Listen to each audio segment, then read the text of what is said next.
My radioactive collection part 1. I have collected, and still collecting, quite a few radioactive artifacts. So first up is this little travel alarm clock that I got for free from this woman who ran a clock shop.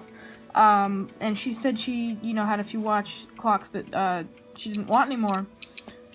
And so she gave me this, and I have no idea if this is radium or tritium on the front, but it is a little bit radioactive.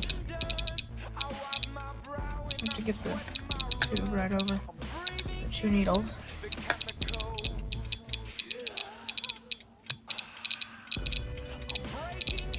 Anyway, it's around 2.3 microsieverts per hour, which is somewhere around cruising altitude in a plane.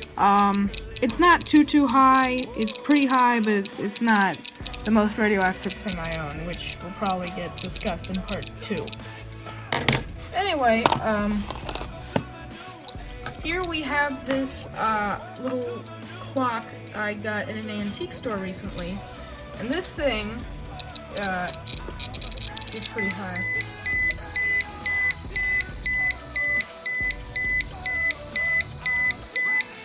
Alarm's going off.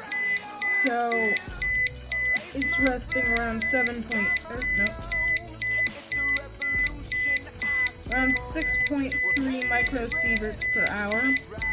That's somewhere around a little bit higher than if you were to go to Chernobyl and stand near the reactor. So lastly, we have a Fiestaware sample that I've gotten when I purchased my Geiger counter. And so this little chunk came from a plate. Sorry, my camera fell. It came from a plate that used to use uranium to make the outside a bright orange. So it is giving off a nice amount of radiation here. Let me get the tube over.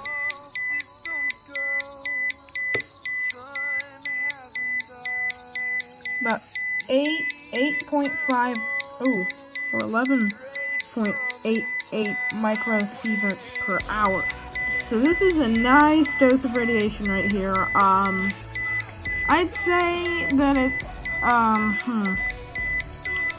I don't really know how to compare this to something, but it's relatively high. This is around 1/20th the lethal dose of radiation if I were to, say, eat this, and it were to stay in my stomach for 5 hours. Anyway, stay tuned for part 2. I have a lot more radioactive treasures to show you. Anyway, goodbye.